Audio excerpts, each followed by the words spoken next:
Previously in Ruth. What's that? That was my narration voice. Yeah, no. Well, fine. We have a woman named Naomi, and she lost her husband and both her sons. So it was just her and her two daughters-in-law. One's named Ruth, and the other's named Orpah, not to be confused with Oprah. Dad, who's that? You know, the famous talk show host. Not ringing a bell. Well, both Ruth and Orpah were from Moab. Naomi was from Israel, and Naomi just endured this unspeakable tragedy. So she tells her two daughter-in-laws, go back to your homeland. And one went back? Yes. Orpah went back, but Ruth stayed with Naomi. And Ruth said, where you go, I will go. Where you stay, I will stay. Your people will be my people, and your God will be my God. And she went with Naomi back to Bethlehem. Oh, where Jesus was born. Yes. Well, Naomi told people, call me Mara, because the Almighty has made my life bitter. A bit dramatic, don't you think? Well, yeah, but she just lost her husband and both sons. Valid point. So what's next? Well, Naomi and Ruth get to Bethlehem, and harvesting season is about to begin. And then what? Find out next week in Ruth. And please stop with the voice. Fine. Hey, welcome all of you to Prairie Lakes Church. Good job in weathering the weather, I guess, that we've been having. I wish it was just even a little bit better than last weekend, but it's just not. Okay, so, but hey, I think we're supposed to see temperatures in the teens like in a few days, so that's how low the bar is for us in Iowa these days. But still, hey, great job in taking a step to attend this weekend, whether you decided to be brave and venture out to your campus and attend there, whether you're deciding to stay at home and attend online. We're just really glad that wherever you're joining us from, you are. And let me say this too, okay? Quick shout out to folks up in Decorah. Last Monday, I was up there at your monthly gathering up there, met a bunch of brand new folks, okay? And so I want to say hi to those of you who I had a chance to sit down with and have some pizza with. I'm not going to embarrass you by sharing your names, but just in case you're watching this weekend, it was great to meet you, and looking forward to what God's doing up there. And for the rest of us, okay, let's just keep praying for Decorah. Here's where we're at. We're interviewing now several candidates for the campus pastor, so be praying for that. We've got a volunteer training coming up in a couple of weeks. Be praying for that. And get this, Decorah already has 8 small groups meeting for the series that we're in, which is just fantastic. So praise God for all of that. And that's actually a pretty good segue into this weekend. Last weekend, we started a series at Prairie Lakes here in the book of Ruth. And we're going to be continuing that this weekend. But a lot of us, a couple weeks ago, jumped into a small group. And so we're journeying there during the week, having some conversations, sharing some life together, and meeting to discuss what we landed in last week in chapter 1. And so we're going to continue that here this weekend. Now, I know we just saw a great little recap of Ruth chapter 1, but I just want to anchor a couple of things as we move into chapter 2. So last weekend, okay, remember, we painted this picture. We talked about where Ruth fits into the story, okay? Ruth is a woman that lives during this time right here, this period of the Judges. And what we learned last week is it was a really bad time. A really bad time to live if you were an Israelite. In fact, right before the book of Ruth in the Bible, there's this book called Judges that describes what life was like during that time. And the very last verse in Judges says this, okay? It says, in those days, Israel had no king. Everyone just did as they saw fit. Now, chapter 1 opens up to Ruth's story via her mother-in-law, Naomi, like we just saw. And Naomi is an Israelite woman who emigrated to the neighboring region of Moab due to a famine in Israel. Very quickly, her husband, Elimelech, dies. And then 10 years later, both of her sons die after being married but not having any kids. And that was just chapter 1, okay? A lot of bad things happening. No real hope of getting any better. Naomi has some kind of faith in God still, but it's really shaken. And she and Ruth are crash landing, her daughter-in-law are crash landing back into Naomi's hometown of Bethlehem. Now, we did end last weekend by talking about just the bigger story. and the bigger story of God and how Ruth fits into that, and about how centuries earlier from this moment in history, centuries earlier, in that very same land, God worked through some very similar circumstances in the lives of Abraham and Sarah. And then we also talked about centuries later from this story of Ruth, in that same little town of Bethlehem, God once again intervenes in the lives of a young married couple, Joseph and Mary, as they have Jesus. So here's where we ended last week. We said this: life is pain, and pain is real. It's part of life. But even our worst pain will bow to the life that God has planned. It will. Pain doesn't have the final say over our life. God does. And that's the truth. I mean, it really is. In the last week, I've had a chance to interact with several of you across our campuses about how much you really needed to hear that, and how God encouraged your heart and just cared for you through it. It's probably one of the best, most incredible things about being a pastor, really, is just getting to hear how God impacts you through something that we shared here. So pain doesn't have the final say over our lives. It doesn't. God does. He does. And we know how the story ends. And because we know how the story ends, we know how our story ends. So that's all true. Now, as we dive into chapter 2 this weekend, okay, here's what we're going to see, all right? Here's what we're going to see. Just because you know how the story ends doesn't make it easy to live through the story now, okay? Just because you know how the story ends doesn't make it easy to live through the story now.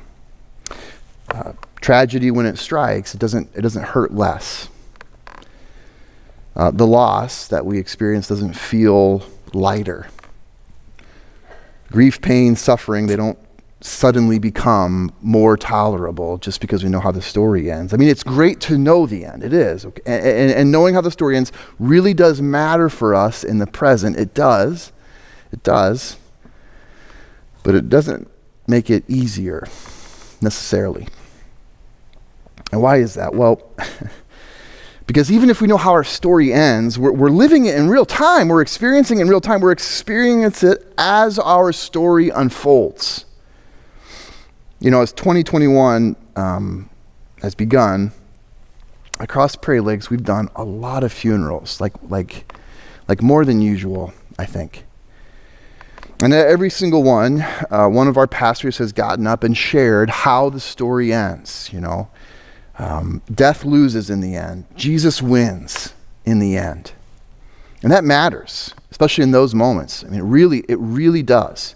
It brings real comfort, real peace.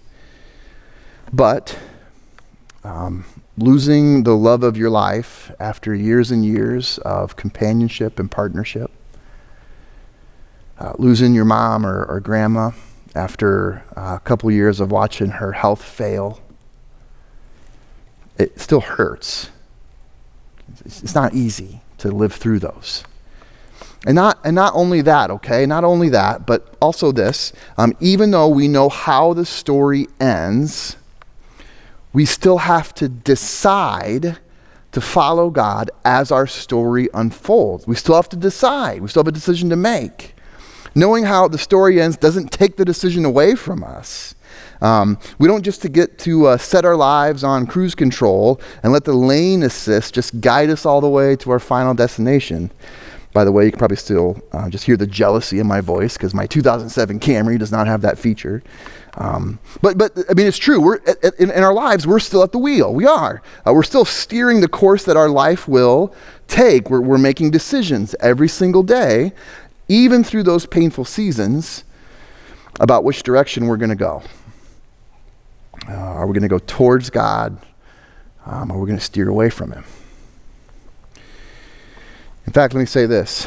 Sometimes knowing how the story ends makes deciding to follow God now more difficult, not less. And I think that's true, and here's why. Because when you know how the story ends, when you know it all works out in the end with God, because He's in charge, and because He's this all powerful and all loving and good and faithful Father, and He is. But if you believe that, then you're confronted with things like this. Well, then if that's true, then why did he let this happen to me? I mean, why do I have to walk through this? Can I bear this? Can I get through this? And if I do, what's my life going to be like on the other side of it?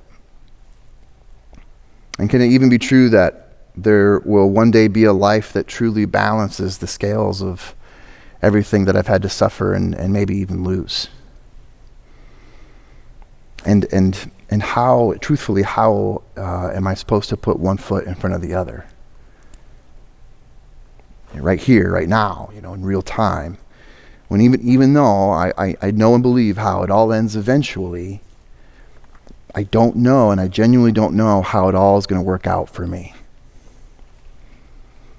So, this is Ruth 2.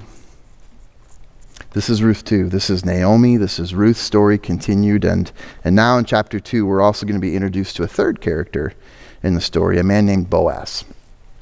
So, if you're taking notes, we're about to dive into chapter 2 here. Go ahead and write this as a heading, okay? Following God as my story unfolds will require. Following God as my story unfolds will require. And there's going to be obviously 3 points. We're going to take a look at Ruth. We're going to take a look at Boaz. And we're going to take another look at Naomi. All right?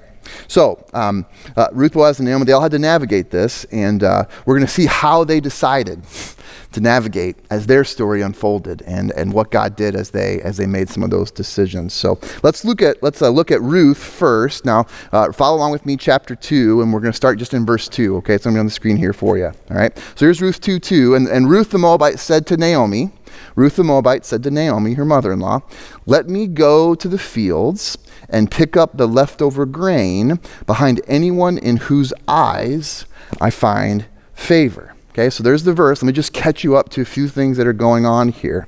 What you're seeing here in verse 2 actually is Israel's version of WIC, or an older term for that would have been food stamps. Social services, that's what this is. Now, in the book of Leviticus, the Bible book of Leviticus, which is a book of the Bible that has a bunch of Jewish laws, and these are just God's rules for how life ought to be lived, including how God wanted his people to care for the poor. In the book of Leviticus, here's what God reminds his people. He reminds them that everything they have is not theirs. It's actually God's. God reminds them, hey, I created that field. I did, you didn't. It's mine. You grow your crops in there, but it's mine. And he goes, I've trusted this field to you, but it's not yours, it's mine. Hey, you planted the crops and you cultivated the field. That's work that you did, but I'm the one that sends the rain. The rain is mine, So it's ultimately God who blesses their crops and blesses their efforts. And since it was all God's, and he reminds them of that, here's what God said in Leviticus. He says, here's how I want you to care for your poor brothers and sisters when you go to harvest.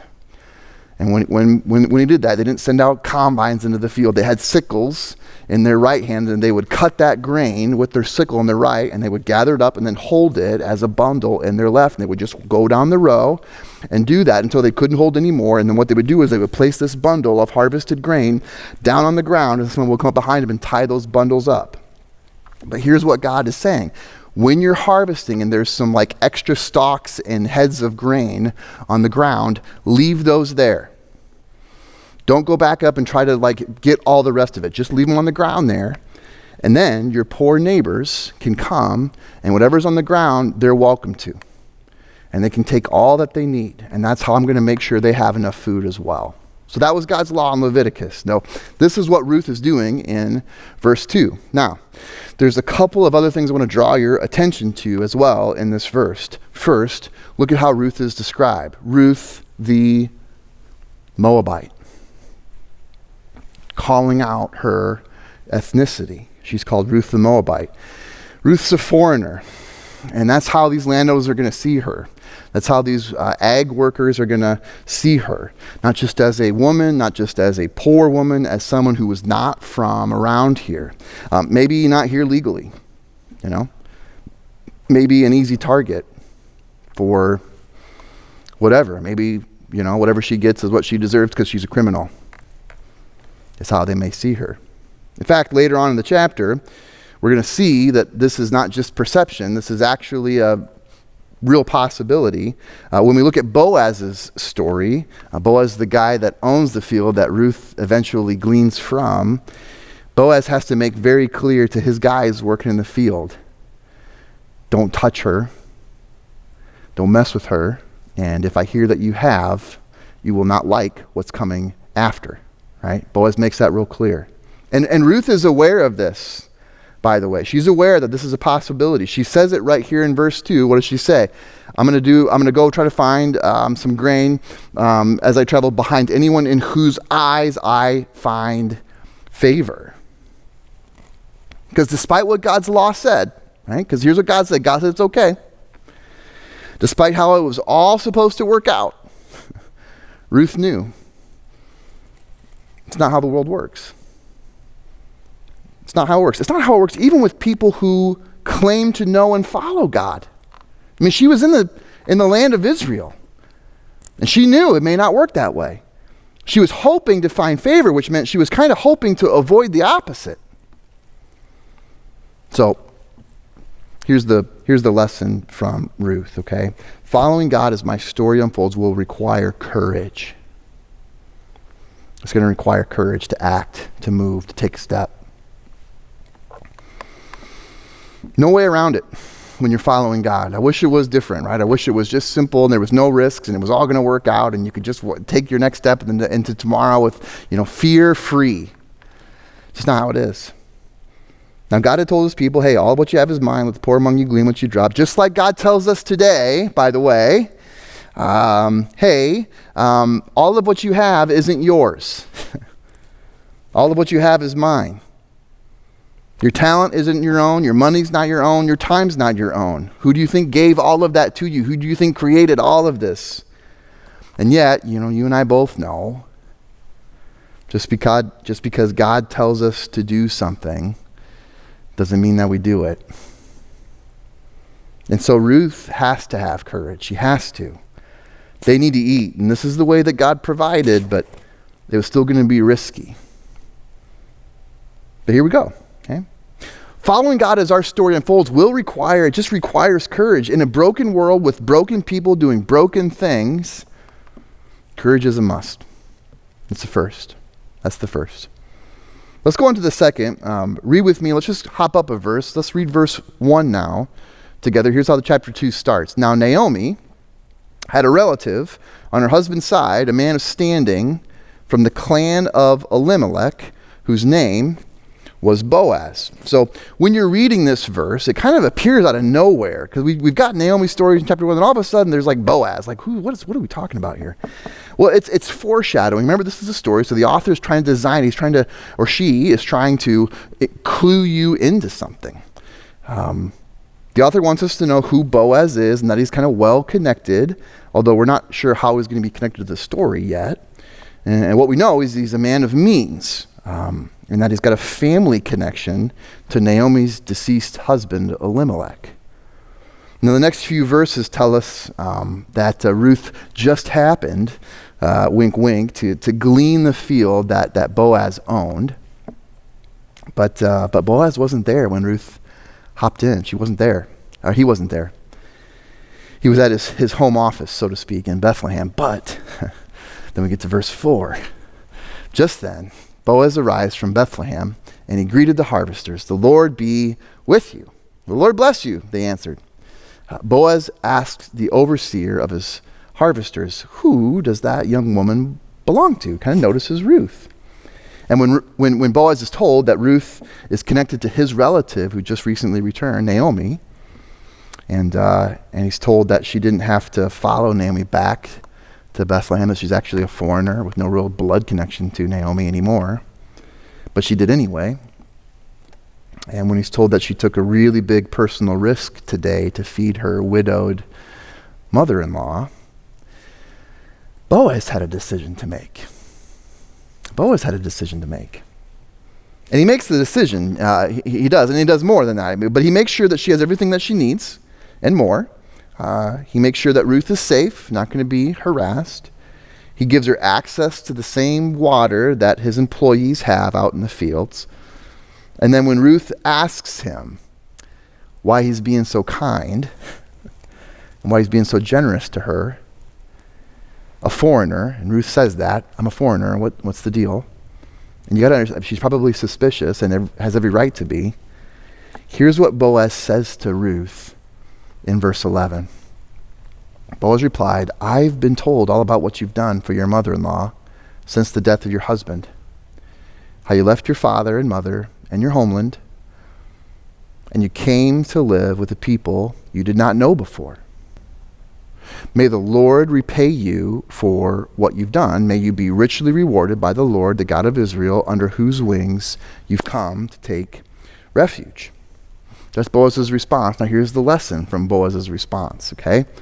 Number 2, following God's story unfolds will require conviction to bless. Conviction to bless. We know, because the authors told us, we know that Boaz is a person of means. He's rich, okay? He's rich. But having the capacity to bless and having the conviction to bless are two very different things, aren't they? Boaz not only had the means, Boaz had the conviction. See, when Ruth asks him, why are you doing this? Boaz doesn't say, well, I've been blessed with a lot, young woman, and so I just feel like I should be a blessing to others, right? Boaz doesn't point to how much he had. He didn't point to his means. He pointed to his God. It's why he told his workers not to lay a finger on her, because that's what God said.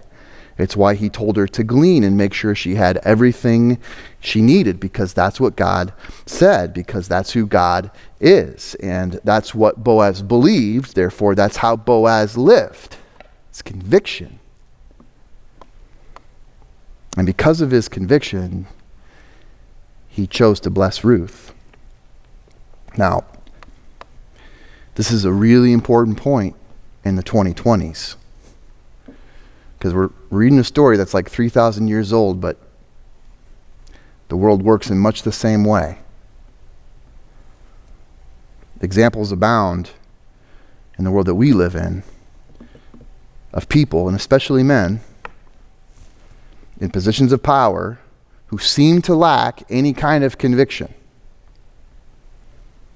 who use their power and their influence to get what they want at the expense of someone in a less position of power, usually a woman.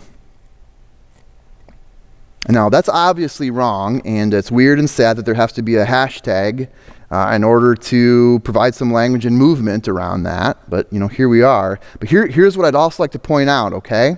Because this is the way of the world. Because it's the norm for people to just lack conviction, instead treat everything they have like it's their own and do whatever they want with it. Because that's the norm, we have an opportunity, people of God.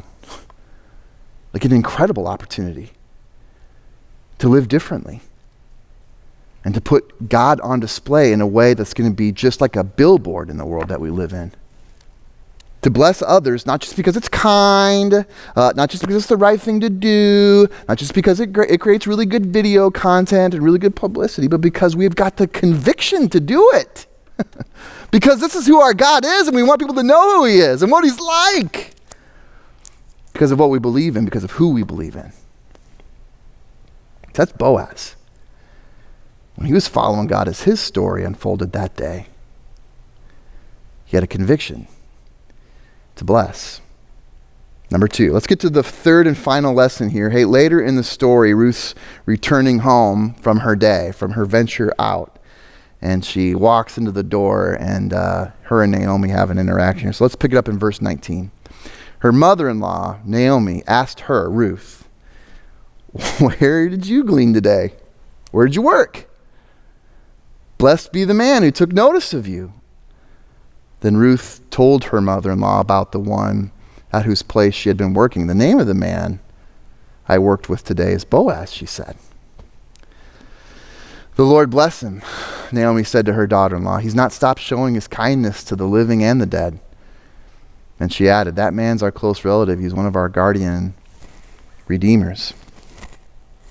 So, you can see in this verse, I see it as kind of like almost like a movie scene. Almost like a movie scene, I think. So here's the scene. Naomi's been home all day. Ruth left super early in the morning. And I just got to believe like Naomi was just nervously waiting because she did not know how it was going to work for Ruth. She didn't know. And when Ruth finally comes in, I'm sure late in the day, Naomi checks like the look on her face right immediately, just to see if there was anything wrong, anything that Ruth's kind of hiding. Maybe even checks for marks, real quick, like just a visual quick scan. And then when she didn't see anything, in fact, she probably sees this big old bundle of grain that Ruth's bringing home. Naomi asks excitedly, hey, how did it go? How'd it go? Who did you meet? How did this all happen? And then when Ruth mentions Boaz's name, Naomi immediately exclaims a different name. The Lord, God. In fact, she uses God's personal name, Yahweh, the God who is, the God of Israel, God who's known. See, here's what we see in Naomi, number 3. Following God as my story unfolds is going to require faith to see. Faith to see.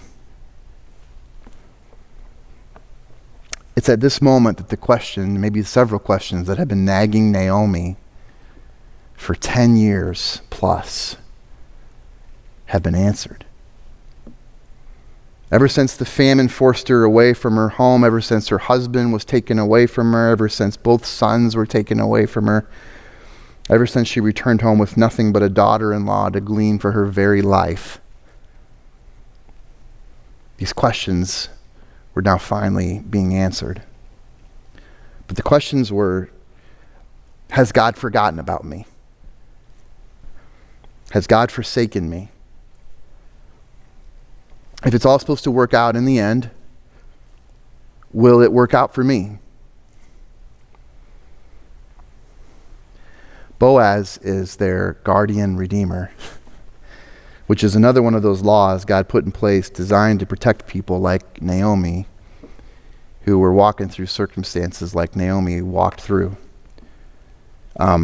If land that had been in the family through whatever circumstances kind of passed out of the family, they flee, right? And whatever land Elimelech had is kind of up for grabs-ish. Well, the guardian redeemer, another member of the family, and the Old Testament describes who that is, has the right and the responsibility to acquire that land and get it back to the family so it didn't pass out of the family. And not only that, the guardian redeemer had the responsibility to take a widow like Naomi and all of her household into his house and children into their homes and families in order to protect and preserve the family line. And so Naomi, through her eyes of faith, sees God has not forsaken her. He hasn't forgot her. He still is kind. And he's kind not just to the dead, but to the living. It's not just faithful in the end. It's faithful now. It's faithful now. All of us live in real time, right? We just do. And I know it matters to believe that it all works out in the end. It does. And that's very comforting now. It is. But Ruth 2 is going to show us we don't just serve a God who works it all out in the end, even though he does.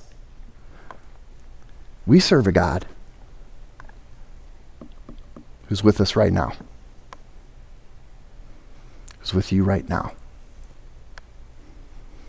And I don't know, what you're walking through right now. If you're walking through the broken world that I'm walking through, it might not be great. God hasn't forgotten you. He has not forsaken you. He's not just the God of the dead. He's the God of the living. He's not just the God of the future. He's the God of the now. Be encouraged with that this week. Let me pray for us. Father in heaven, thanks for this beautiful story that we get to walk through, God, how you've just encouraged us and challenged us all the same. Father, as we just reflect on who you are and what your son Jesus has done for us, would you draw near to us and cause us to draw near to you? Jesus, in your name we pray. Amen.